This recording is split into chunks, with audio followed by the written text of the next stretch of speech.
Federal High Court in Abuja yesterday convicted and sentenced former Minister of Power, Olalekan, to a total of 75 years. And he wasn't present while the case was being heard. All these issues revolves around 33.8 billion naira linked to the Zungeru and Mambila hydroelectric power. But let's take a look at this fight against corruption amongst public office holders. Those who are being convicted or those who are regard themselves as the victims will say this is a clear case of witch hunting. Would you react to this particular issue, especially a case where an allegation has been leveled against someone and he did not appear in court? So what the law says is that whether you are around in person, physically around or not, the judgment stands. Good news about this particular judgment of Salim Maman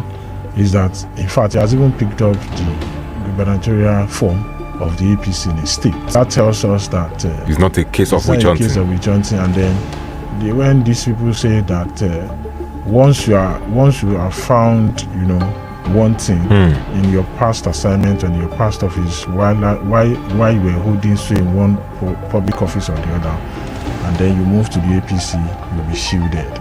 This has also shown that that's not true, because we've also seen a lot of, whether you are APC or whatever party you are, it doesn't matter. As long as you are founded guilty. One of the things that this government has done, if you check the records, and then each time you see EFCC coming out, the EFCC chairman coming out, to reel out the achievements and all of that, is that you have seen that one of the things that this government, this administration has done is to ensure that if you have stolen public funds before, you must refund, you must return that money. The EFCC will tell you, give you figures about how much they have recovered. Let me say recovered for so far.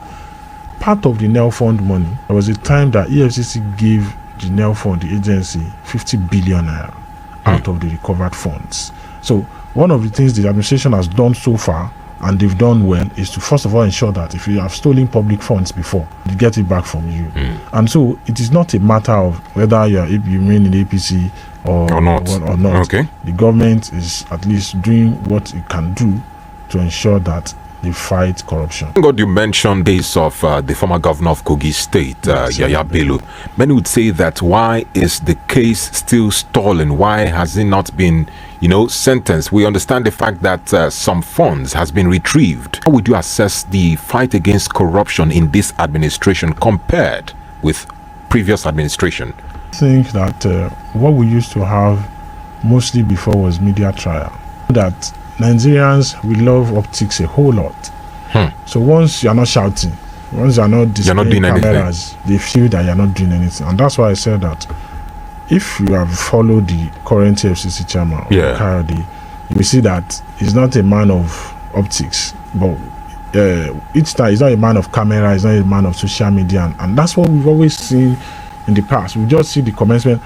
I am sure that if you have followed the Yaya Bello case, a lot of money, in fact, the example, remember that Yaya Bello paid school fees ahead up front for years. That money has been retrieved from the school's account.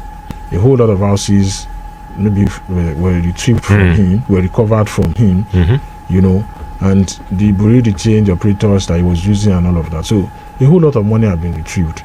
While conviction is important, I also feel that why are you prosecuting?